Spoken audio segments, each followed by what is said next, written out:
Bonjour à tous, c'est Karine. Je suis très contente de vous retrouver aujourd'hui pour notre émission de parents à parents sur Lyon Première, votre nouveau rendez-vous hebdomadaire pour le bonheur des petits et des grands enfants.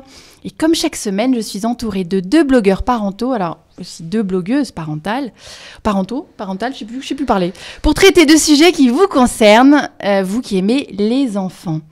Et je reçois aujourd'hui la maman rigolote qui s'appelle Natacha du blog Crâne Mou qui va nous faire déculpabiliser de ne pas être en vacances avec nos enfants. Et oui, ça nous arrive de ne pas être en vacances quand nos enfants le sont. Et puis je reçois également la méga organisatrice Claire du blog La vie des triplés qui nous parlera grossesse multiple ou comment s'organiser à l'arrivée d'une naissance multiple. Alors bienvenue Natacha. Merci. Et bienvenue Claire. Merci. Et alors pour commencer justement, que faisons-nous lorsque nos enfants sont en vacances ? Où est-ce qu'on peut les mettre ? On s'en débarrasse, on essaye. Il y a plusieurs solutions. On peut déjà les envoyer au centre aéré. Il faut juste aimer se lever tôt pour aller les inscrire, genre à 3h du matin pour faire la queue dans la rue. Ah d'accord. quelques semaines, voire quelques mois avant, mais ça se fait. Ouais. Donc voilà. On peut faire ça. D'accord. Et puis si justement on n'a pas envie de se lever tôt et de se réveiller à 3h du matin pour aller les inscrire, est-ce qu'on a d'autres solutions ? Alors on peut toujours les envoyer chez leurs grands-parents. Ah oui. À condition d'en avoir à côté. À condition d'en avoir à côté. Mais si on les a pas à côté, on peut les envoyer par avion ou par le train maintenant tout seul. Ouais. À partir de 4 ans. Oui, j'allais dire, ça dépend de l'âge. Ou par la poste. Ouais, par la poste, ça passe. Vers 2 mois, c'est bon, ça rentre. Et ils font des bons cartons pour les animaux. Et pardon. Donc les grands-parents, c'est une solution. Les grands-parents, c'est une solution. Le problème des grands-parents, c'est qu'on récupère nos enfants avec plein de mauvaises habitudes derrière, mais c'est pas grave. Oui, mais les aime quand même. Ils sont contents d'avoir passé des bons moments avec leurs grands-parents, non ?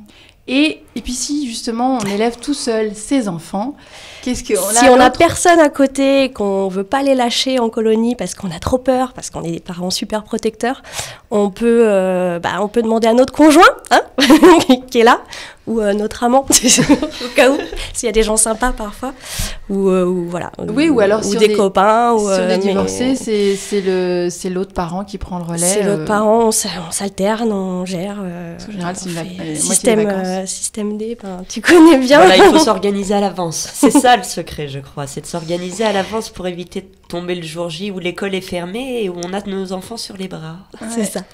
Et puis, il y a une autre solution encore. Si on a des super copains, les enfants ont des super copains. Alors, s'ils ont une vie sociale, contrairement à nous, on peut toujours essayer de s'arranger à refourguer nos enfants chez leurs super copains, au moins les journées, peut-être pas les nuits, mais au moins les journées. Par contre, ça vaut un échange, donc un jour il va falloir rendre. Ouais. Donc, voilà. Ok, bon bah écoutez, merci Natacha pour ces éclaircissements. Alors, on est un peu plus soulagés. Si on a envie d'avoir d'autres solutions, on peut retrouver des informations sur votre blog.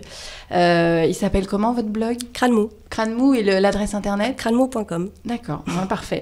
Bon alors nous allons faire une petite pause pipi et puis nous vous retrouverons juste après pour vous parler grossesse multiple avec Claire du blog La vie des triplés et membre de l'association Jumeaux et Plus.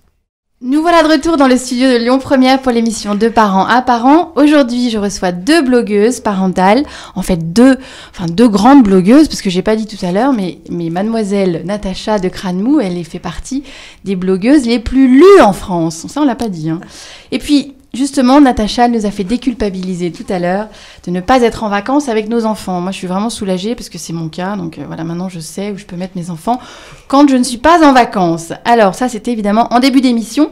Et maintenant, c'est au tour de Claire, du blog de la vie de triplés, de nous expliquer comment nous pouvons nous organiser à l'arrivée d'une naissance de 2, voire 3 enfants en même temps. Et oui, moi je vous confie que Claire, elle a eu cette expérience, elle a toujours cette expérience, bon ils sont nés, elle en a 3 et elle en a même eu un 4e tout seul cette fois-ci. Et justement, qu'est-ce qu'il faut préparer Claire à l'arrivée d'une naissance multiple ? Bon, déjà il faut savoir que quand on sait qu'on attend des triplés, c'est un peu le gros lot et il y a toute une préparation. Nous, à la maison, on avait décidé d'attendre un petit peu l'arrivée des bébés avant de faire rentrer les différents matériels de puériculture. Mais déjà, il y a la poussette, évidemment. Il faut savoir, une poussette triple, c'est 800 € contre une poussette simple qui va coûter environ 170. Une poussette double, il faudra compter 400 €. Il y aura les 3 lits.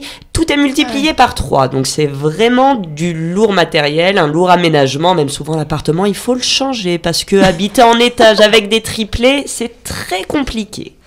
Et alors justement, donc il faut avoir tout en double, en triple, puis c'était votre cas.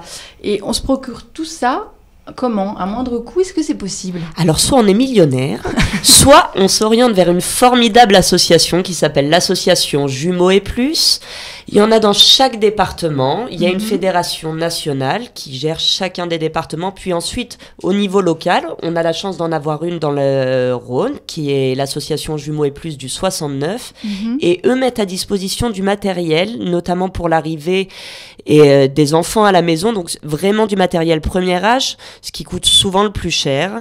Et sous condition d'une adhésion à l'association, en plus de tout ce qu'ils font à côté, on va en parler, on peut avoir accès à du matériel à des prix très raisonnables dans le cadre d'une location. Par exemple, pour une poussette triple, on va compter environ 10 € par mois contre 800 € pour une poussette qu'on achèterait dans le commerce. Donc ça veut dire qu'on va louer un matériel qui est d'occasion ou neuf, ça dépend de... Alors, neuf ou d'occasion, le parc, il est régulièrement mis à jour. D'accord. D'ailleurs, la CAF aide largement pour ça. Il y a des accords au niveau national. L'association Jumeaux et Plus travaille beaucoup là-dessus pour avoir des financements publics, pour faire aussi des avancements au niveau de la CAF, parce que c'est beaucoup de choses qui arrivent d'un coup. Quand on a plusieurs enfants, c'est le coefficient familial qu'on prend un coup, c'est aussi souvent l'appartement où il faut avoir quelque chose de beaucoup plus grand. L'association Jumeaux et Plus est là vraiment pour nous accompagner sur toutes les démarches et également au niveau du matériel. D'accord.